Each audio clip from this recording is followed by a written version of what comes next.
Je ne sais pas vous, mais depuis que j'ai des enfants, le mois de juin est devenu un rouleau compresseur. Avant ça, il y avait déjà les échéances professionnelles, le bilan de mi-année, le séminaire d'équipe, le bouclage des dossiers avant les grandes vacances. Avec les enfants, juin est devenu une liste interminable de cases à cocher. J'observe que le mois de juin représente l'apothéose des tendances perfectionnistes et du people pleasing chez les femmes leaders. Sauf que ces deux fausses qualités sont les mêmes qui nuisent à votre leadership et accessoirement qui vous épuisent. Alors dans cet épisode de podcast tiré d'un workshop donné en juin dernier, j'explore avec vous comment survivre au mois de juin. Bienvenue sur Sensé, le podcast des femmes dirigeantes qui veulent réussir à avoir de l'impact tout en préservant leur bien-être. Je suis Jenny Chamas, master coach et mentor. J'accompagne les dirigeantes depuis 10 ans à s'épanouir dans leurs fonctions et à rendre possible leurs ambitions. Vous écoutez l'épisode 68 de Sensé.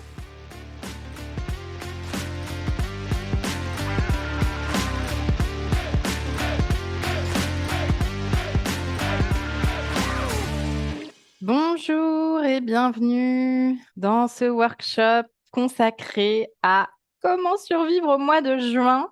On va parler de cet infernal mois de juin et de quand on est maman et leader, concrètement, comment on fait pour survivre au mois de juin. Alors, pour démarrer, j'aimerais savoir, vous, quelle est l'émotion la plus fréquente pour vous au mois de juin ? Sous l'eau, tous azimutés, joyeuse, fatiguée, à bout de souffle, submergée, épuisée, anticipation, dépassée, fatiguée, débordée, éreintée, désorganisation. J'ai fait vraiment le point ce matin. Imaginez, lundi matin, bon, il y a du boulot, des réunions et tout ça. Et moi, ce matin, j'avais quoi en plus à gérer? J'avais un message WhatsApp. Dernier appel de la kermesse de l'école, il faut commander les galettes saucisses si on veut pouvoir déjeuner à la kermesse samedi. J'avais aussi le dernier appel, attention, dernier appel pour la cagnotte pour le cadeau de la maîtresse. J'avais aussi un mail pour l'équitation, ma fille fait de l'équitation, dernier appel pour s'inscrire avant qu'ils ouvrent aux gens qui n'ont jamais fait d'équitation. Donc ça, c'était pour le perso.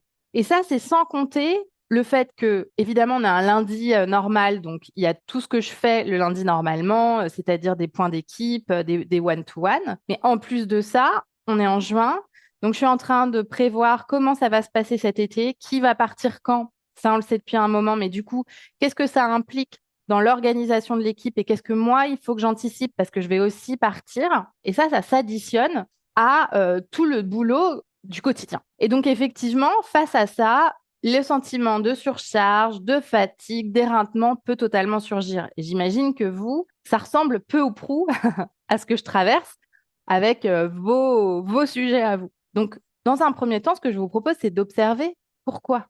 Pourquoi vous ressentez ça? D'où viennent finalement tous vos problèmes en juin? On peut dire que, objectivement, c'est un mois chargé. C'est exactement ce que je viens de vous exposer juste avant. J'ai pas tous les lundis tant de choses à faire en plus de mon boulot normal, d'accord? Et donc, j'imagine que pour vous, c'est pareil. Mais en réalité, le vrai problème, il est plus mental et émotionnel que logistique. Pourquoi? En réalité, je pense qu'on peut s'accorder à dire que la to-do list est très longue pour tout le monde. Donc, on peut aussi s'accorder à dire que peut-être il y en a trop sur la to-do list. C'est-à-dire que si mis bout à bout, ça prend peut-être trop de temps. Mais le problème, il vient pas de ça. Il vient du fait que probablement vous croyez devoir tout faire pour être à la hauteur. Donc, il y a vraiment cette envie de vouloir tout faire et vouloir tout bien faire. Il y a peut-être aussi des croyances limitantes, cette envie d'être sur tous les fronts, c'est-à-dire être bonne partout, tout le temps. Une bonne mère qui répond à toutes les exigences de l'école, des activités, des enfants, non, non, non, non, non, non. Une bonne professionnelle qui veut assurer tout pareil que d'habitude, mais en même temps, il y a les choses du mois de juin qui s'ajoutent, puis en même temps, il y a la préparation des vacances, et puis peut-être même votre vision de ce que c'est qu'être une bonne partenaire ou une bonne épouse, et peut-être que vous prenez l'intégralité ou 80% de la charge mentale du foyer. Vous appropriez en quelque sorte les injonctions sociétales qui pèsent sur les femmes, parce qu'on voit bien ici que ce n'est pas un problème individuel, c'est un problème qui est collectif. En somme, la kermesse, la cagnotte pour la maîtresse, la réinscription, être là à l'heure pour réinscrire les enfants pour mercredi l'année prochaine, en fait, c'est vous. C'est vous et c'est pas quelqu'un d'autre. Ici, le problème, il est mental plus que matériel en tant que tel. C'est-à-dire, c'est pas la somme de temps que ça vous prend, c'est toutes les croyances qui vous amènent à penser que vous devez absolument tout faire. Concrètement, comment ça fonctionne? Donc, on connaît le mois de juin avec tout ce que ça comporte, on en a parlé. Et vous pensez, et ça c'est une pensée qui est certainement inconsciente, ou alors qui est peut-être consciente, c'est je dois tout gérer parfaitement, parce que sinon je suis une mauvaise mère, une mauvaise professionnelle, une mauvaise épouse, quoi. Je dois tout gérer parfaitement. Ça fait monter en pression, ça crée du débordement, du stress, peut-être même de la culpabilité. Quand vous ressentez ça, qu'est-ce que vous allez faire? Vous allez être vachement dans le contrôle. Vous allez vérifier que tout est fait, mais du coup, vous allez être sous pression. Vous allez être très agité mentalement. Il y a une personne qui parlait d'agitation. Donc, l'agitation mentale, elle se manifeste peut-être dans la journée, vous avez du mal à vous concentrer. Elle se manifeste peut-être la nuit. Votre to-do list vous réveille. Vous allez vous sentir irrité. Vous allez vous sentir fatigué. Vous n'allez pas du tout prendre de temps pour vous. Et donc, ça va renforcer cette fatigue. Ce que vous allez créer finalement comme résultat, c'est que vous allez peut-être gérer cette to-do list, entre guillemets, parfaitement, mais en revanche, vous n'allez pas du tout gérer parfaitement pour vous. C'est-à-dire que ça se fait au détriment de votre bien-être, que ce soit un bien-être physique ou mental, parce qu'en fait, vous êtes dans ce qu'on appelle du people pleasing. C'est-à-dire qu'en gros, vous faites tout pour être sûr que tout va bien se passer, vous n'allez pas être jugé, que tout le monde va être content, sans vous demander ce que vous voulez et ce dont vous avez besoin. Ce que je veux vous dire, et ça c'est vraiment, je pense, le préambule à tout ce qu'on va se dire après, c'est que cette double injonction d'être soi-disant la mère parfaite, et dans parfaite, il y aurait cette idée que vous devez absolument tout faire de la to-do.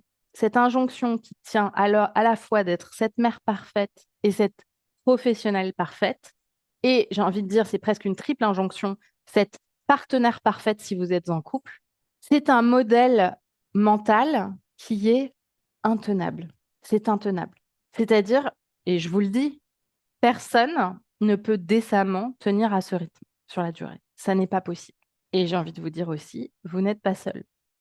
Dans un premier temps, même si on aimerait que la Terre entière change, que, on n'ait pas à prendre cette charge naturellement sur les épaules seul, j'ai envie de vous dire, vous avez un pouvoir. Vous avez un pouvoir dans cette situation. Et moi, mon métier, c'est de vous redonner votre pouvoir. D'accord? Dans des situations où vous vous sentez stressé, débordé, ou parfois peut-être vous n'arrivez pas à formuler vos besoins. Ce qui vous fait agir comme ça, c'est parce que vous avez une pensée qui ressemble à peu près, je dois tout gérer parfaitement. D'accord? Ça ressemble à peu près à ça. Mais il y a plein d'autres pensées possibles. On peut imaginer que peut-être vous feriez des choix différents si vous pensiez je suis une mère et une leader efficace même quand je ne fais pas tout, ou alors c'est OK si tout n'est pas parfait, ou alors je peux choisir mes combats, ou alors je m'autorise à vivre et à respirer, hein, et ou alors je pense aussi à moi et pas que aux autres. L'idée ici, c'est d'observer que vous êtes dans un schéma mental qui est clairement hérité d'un système patriarcal dans lequel les femmes, en fait, elles doivent tout gérer tout le temps et que vous l'avez intériorisé, que vous ne l'avez pas encore à ce jour beaucoup questionné. Et le mois de juin, typiquement, c'est un mois dans lequel ça nous fait dépasser nos limites, mais pas dans le bon sens de je crée quelque chose qui me porte, qui me donne de l'élan et qui va nourrir la personne que j'ai envie d'être, la leader que j'ai envie d'être, mais dans le sens je dépasse mes limites, c'est-à-dire je ne m'écoute plus, je n'écoute plus mes besoins, je n'écoute plus que ce soit mes besoins physiques, mes besoins d'espace et aussi mes priorités. Mais au fond, quelles sont mes priorités? Avant de vous parler des outils que je vais vous proposer, moi, ce que je vous propose, c'est qu'on fasse une exploration ensemble. La première question à laquelle je vous propose de répondre, c'est là, très rapidement, en 1 minute, faire une to-do rapide de votre charge en juin. D'accord? Moi, je vous ai fait une to-do aujourd'hui, des trucs que j'avais. Mais vous, quand vous regardez votre to-do de votre charge en juin, qu'est-ce qu'il y a? Parce que là, je n'ai pas ajouté le fait que moi, j'avais une fête de famille, un EVJF, il y a plein d'anniversaires des copains de mes enfants, il y a la fête des voisins. Et professionnellement, qu'est-ce qu'il y a? Moi, par exemple, je sais que professionnellement, en juin, parfois, ça s'accélère parce que les entreprises, elles prennent des décisions aussi avant de partir en vacances. Et donc, elles veulent de la réactivité, etc. Pour vous, c'est quoi la to-do rapide de votre charge en juin? Demandez-vous à chaque fois, et encore, et encore, et quoi d'autre, et quoi d'autre? Et là, je suis à peu près sûre que vous êtes toutes en train de gratter, en fait. Quand on y réfléchit vraiment et qu'on se pose et qu'on vraiment on se demande, OK, mais qu'est-ce que tout ça implique? Que là, moi, je vous parle même pas de la charge de mère, de bah, il commence à faire beau, est-ce que mes enfants, ils ont les vêtements à la bonne taille pour cet été? On part en vacances, il faut acheter un maillot de bain, il y en a plus, etc., etc. Alors certes, c'est des trucs hyper positifs, hein, mais il n'en reste pas moins que c'est une charge. Et donc, la deuxième question, pour chaque item, donc chaque point de votre liste, chaque bullet point, vous allez vous dire, quand je dis oui à ça, donc par exemple, fête de l'école, quand je dis oui à ça, à quoi je dis non pour moi? C'est-à-dire ce que ça vous coûte vraiment. Je vais vous donner un exemple. Moi, il se trouve que le jour de la kermesse, qui est un samedi, et la kermesse dure toute la journée, j'ai une amie qui vient de Paris, qui vient passer le week-end, et elle est là ce jour-là. Eh bien, si je dis oui à tenir un stand à la kermesse et donc à rester toute la journée, eh bien, je dis non à moi-même parce que je ne pourrais pas profiter de ce moment-là avec mon amie. Moi, la façon que j'ai eu de le résoudre, c'est que j'ai dit à ma fille, je t'emmène 1 heure à la kermesse et après, on s'en va. Elle était déçue, mais c'est un compromis. Donc, quand vous dites oui à chaque chose, à quoi dites-vous non? Et pour chaque item, demandez-vous, quand vous dites oui, est-ce par obligation sociale ou est-ce que c'est un vrai choix, c'est-à-dire un choix du cœur? J'ai vraiment envie de le faire.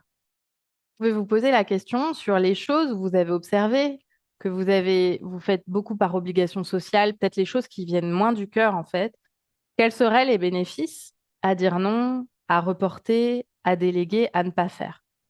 Je vous donne un exemple. Juin, c'est aussi souvent le moment où on est très, très souvent invité, les gens font des fêtes, il y a des choses qui se passent, etc. Et parfois, avec tout ce qu'on a à faire, ça fait beaucoup. Et parfois, on peut peut-être aussi aller vers dire oui par obligation sociale, mais à quoi ça ressemblerait ici d'écouter ses propres besoins? Et donc, je vous invite vraiment à vous demander, OK, mais si je pouvais dire non à quelque chose, ce serait à quoi? Si je pouvais déléguer quelque chose ou partager les tâches sur quelque chose, ce serait avec quoi? En faisant cet exercice, le but, c'est vraiment de vous faire prendre conscience de, OK, qu'est-ce que je fais par élan du cœur? Qu'est-ce que je fais par obligation? Parfois, on fait les choses par obligation, mais on veut les faire. Parce que, par exemple, je ne sais pas, pour X ou Y raison, ce truc-là, on ne peut pas le partager et on veut vraiment que nos enfants, je prends l'exemple de l'inscription, soient inscrits parce que, en fait, on le fait pour notre futur nous. Notre futur nous qui aurait envie que les mercredis prochains, ne se pose pas la question comment on va garder les enfants. En fait, ils sont inscrits au centre aéré, par exemple. Mais parfois, on dit oui à des choses par pure convention sociale, alors qu'on pourrait complètement s'en délester sans que ça ait de conséquences autres que peut-être certaines personnes pensent certaines choses. Par exemple, dire non à la participation à la kermesse. Par exemple, dire non à venir à la réunion de l'asso. Par exemple, dire non à l'invitation chez des amis au mois de juin. Par exemple, dire non à ma cousine qui m'appelle et qui dit: Ah, ma chérie, j'ai trop envie de venir en juin chez toi, de profiter du jardin. Et là, on entre dans quelque chose de très intéressant parce on entre dans ce qui s'appelle vouloir à tout prix faire plaisir aux autres avant de se faire plaisir à soi-même et avoir peur du jugement de l'autre. Que va penser l'autre si je m'autorise à dire non? Le but ici, c'est pas d'émettre un jugement. C'est vraiment de se dire, d'observer, OK, bon, bah, ça, c'est moi, j'en suis là parfois à faire des choses alors que j'ai pas du tout envie de les faire et que je pourrais ne pas les faire, au fond. C'est comprendre aussi que la socialisation des femmes n'aide pas là-dessus, puisque quelque part, on a été programmé à penser aux autres et faire plaisir aux autres avant de penser à soi-même, et que ce qui est valorisé justement chez les femmes, souvent, c'est ce côté d'être au service tout le temps. Le premier outil que je voudrais vous partager, justement, c'est le fait de dire non.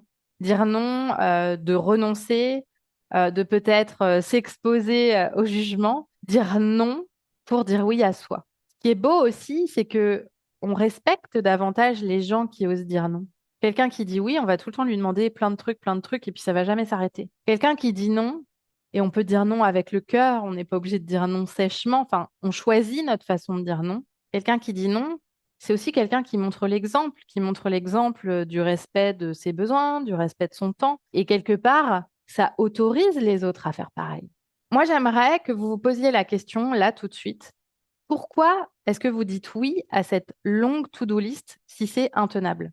Pourquoi vous dites oui à cette longue to-do list si vous vous sentez surchargé, fatigué, etc. C'est quoi la raison? Ce qu'on redoute le plus quand on dit oui à tout et qu'on n'ose pas dire non, ce sont des émotions. Émotions, le spectre est large. La peur, de la honte, de la déception, de la frustration, peut-être si les choses sont pas faites aussi bien que ce qu'on voulait. Et donc, ce qu'on redoute le plus, ce sont les émotions. Or, les émotions sont des vibrations dans le corps qui vont et qui viennent et qui passent et qui s'en vont. Ce que je vous invite à faire, c'est vous connecter avec votre autorité personnelle, avec vos besoins. Nous, on coach beaucoup dans le programme Sensé sur cette notion de quel leader j'ai envie d'être. Et donc, quel leader j'ai envie d'être de ma propre vie, de mon mois de juin, de ma to-do list. Et on travaille beaucoup sur la notion d'authenticité, notamment parce que quand vous dites oui, mais que vous n'avez pas envie, on peut très bien imaginer que ça peut nourrir d'autres émotions. Du ressentiment, peut-être que vous n'allez pas être très joyeuse sur le moment même parce que vous auriez préféré, je ne sais pas moi, vous reposer ou faire quelque chose qui vous tenait plus à cœur.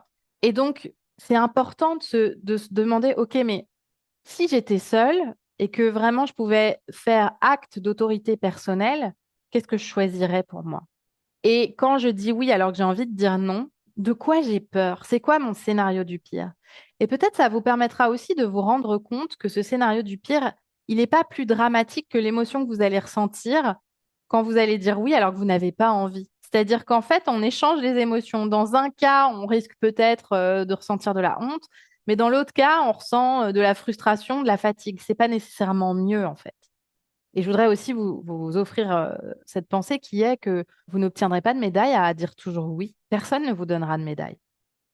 En revanche, vous vous serez sacrifié, corps et âme. Alors, je dis pas que il faut pas faire d'efforts de temps en temps. C'est pas ça le message. Le message, c'est vraiment de placer une intention dans ce que vous faites.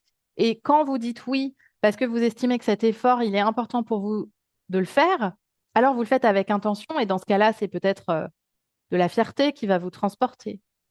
Mais quand vous dites oui, alors que vraiment, il n'y a aucun bénéfice à dire oui pour vous, mieux vaut peut-être se poser la question, et si j'osais, si j'essayais en fait de dire non et d'apprendre à gérer les conséquences qui viennent avec, c'est-à-dire toutes les pensées que vous allez avoir, les émotions que vous allez ressentir d'inconfort, parce qu'en fait, au fur et à mesure du temps, on s'habitue. Et ce que je veux vous dire, c'est que moi, je suis quelqu'un qui a vraiment appris à dire non avec le temps. Aujourd'hui, ça ne me coûte plus de dire non. Parce que moi, la pensée que je convoque, enfin, il y a plusieurs pensées. La première pensée, c'est quand je dis non, je donne l'autorisation aux autres de faire pareil. Donc, si je dis non par exemple, récemment, j'avais des amis qui voulaient organiser un week-end, deux amis très proches, et on ne trouvait pas de date. Et les dates que moi, je proposais étaient lointaines. Et franchement, ben, j'avais pas de place dans mon agenda. Et puis, je préservais des week-ends où je ne faisais rien. Et je leur ai dit, mais en fait, non, je ne peux pas avant parce qu'elles insistaient pour que ce soit plus tôt. Et je leur ai dit, mais en revanche, allez-y, faites un truc toutes les deux plus tôt si vous voulez. Et finalement, bah, il s'est trouvé que bah, elles n'avaient pas envie de faire un truc sans moi. Donc finalement, on a trouvé une date ultérieure et tout le monde est content. Mais quand je fais ça, j'autorise aussi l'une et l'autre à pouvoir dire non les fois où ça ne sera pas bon pour elles, qu'elles sentiront que si elles disent oui, en fait, elles outrepassent leurs limites et leurs besoins. Ça, c'est ma pensée. J'autorise les autres à faire pareil. Et ma deuxième pensée, c'est les personnes qui ne comprendront pas mon non ne sont pas mes personnes.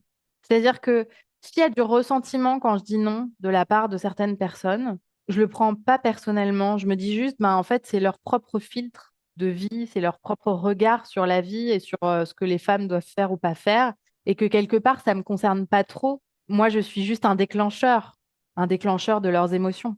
Voilà, donc ça, c'est un partage.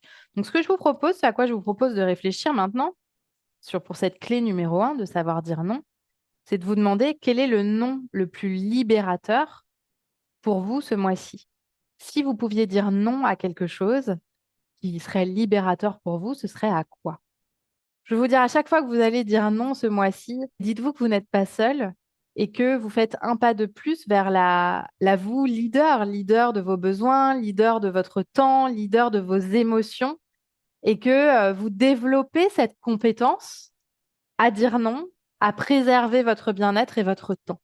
Et que c'est une compétence fabuleuse dans la vie. Parce que ce qu'on ne voit pas quand on dit non, c'est tout ce à quoi on va dire oui parce qu'on a dit non. Et quand on fait de l'espace dans la vie, il y a des trucs fabuleux qui émergent. Je vous propose une clé numéro 2 qui est quelque part une poursuite de ce à quoi vous avez déjà réfléchi. C'est ce qui s'appelle le concept de not to-do list. Alors, on parle tout le temps de la to-do list, mais il existe aussi une version qui est l'inverse. C'est la not to-do list, c'est-à-dire la liste de toutes les choses que je ne vais pas faire.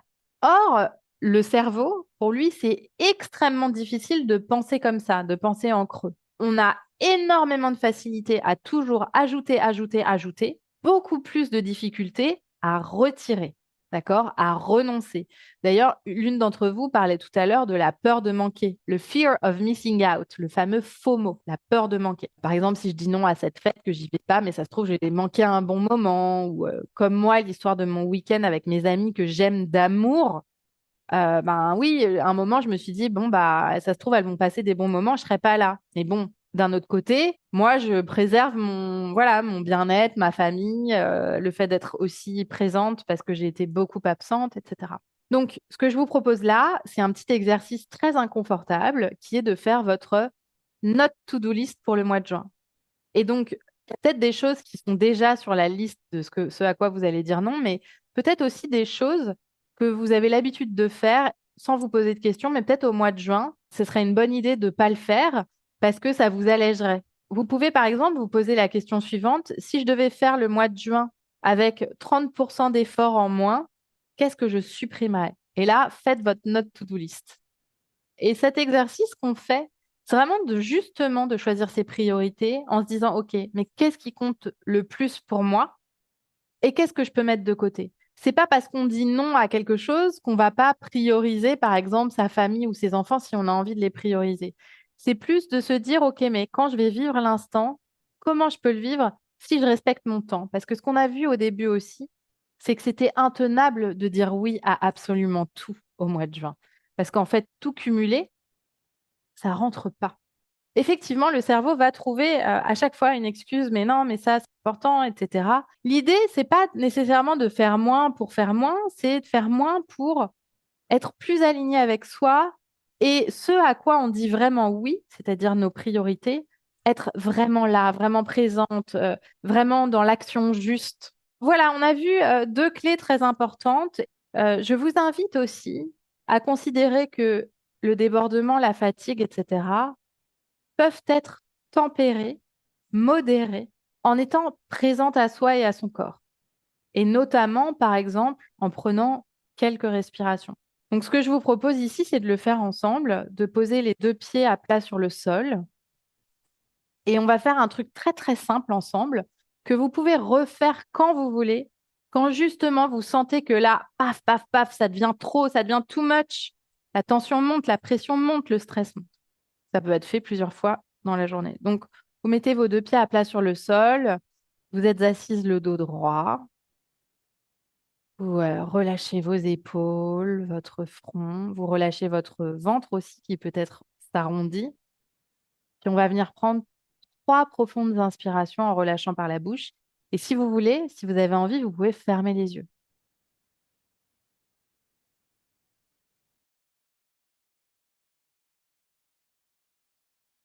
Là, vous voyez que ce petit exercice, très court exercice de respiration consciente, comme une micro-pause, avec une respiration profonde, permet de revenir au corps, revenir à ce qu'il y a d'essentiel et de retrouver une forme de calme intérieur. Quand on retrouve ce calme intérieur, on est plus clair pour la suite. Donc, c'est vraiment quelque chose que je vous encourage aussi pendant ce mois de juin, peut-être à planifier en rappel sur votre téléphone portable plusieurs fois par jour, justement pour faire des micro-pauses dans la journée et vous rappeler à vous-même. Vous n'êtes pas un robot en mode pilote automatique, vous êtes un être humain qui respire et qui est dans son corps et qui vit l'instant présent. Et quand on vit l'instant présent, on n'est pas en train de penser à la to-do list de demain, d'après-demain, etc. À chaque jour suffit sa peine. Ça, c'est vraiment aussi extrêmement libérateur. Alors, si vraiment le mois de juin, comme on l'avait évoqué ensemble, ressemble à un feu d'artifice mental, un feu d'artifice de charge mentale, moi, j'aimerais que vous imaginiez un instant ce que vous pourriez vivre si vous saviez poser vos priorités en conscience et aussi en confiance, en ayant confiance en vous. Si vous pouviez dire non sans culpabilité ou demander de l'aide sans culpabilité. Et si vous pouviez aussi honorer vos rôles de mère, de leader et de femme sans vous épuiser, sans être stressé. Qu'est-ce que ça changerait pour vous? Merci pour votre écoute. Si vous aimez ce podcast, sachez qu'il a besoin de vous pour être plus largement diffusé et donc pérennisé. Laissez un avis sur votre plateforme d'écoute en racontant ce qu'il vous apporte, ainsi qu'une note 5 étoiles. Cela permettra de le diffuser plus largement car l'algorithme donne beaucoup d'importance à ces actions.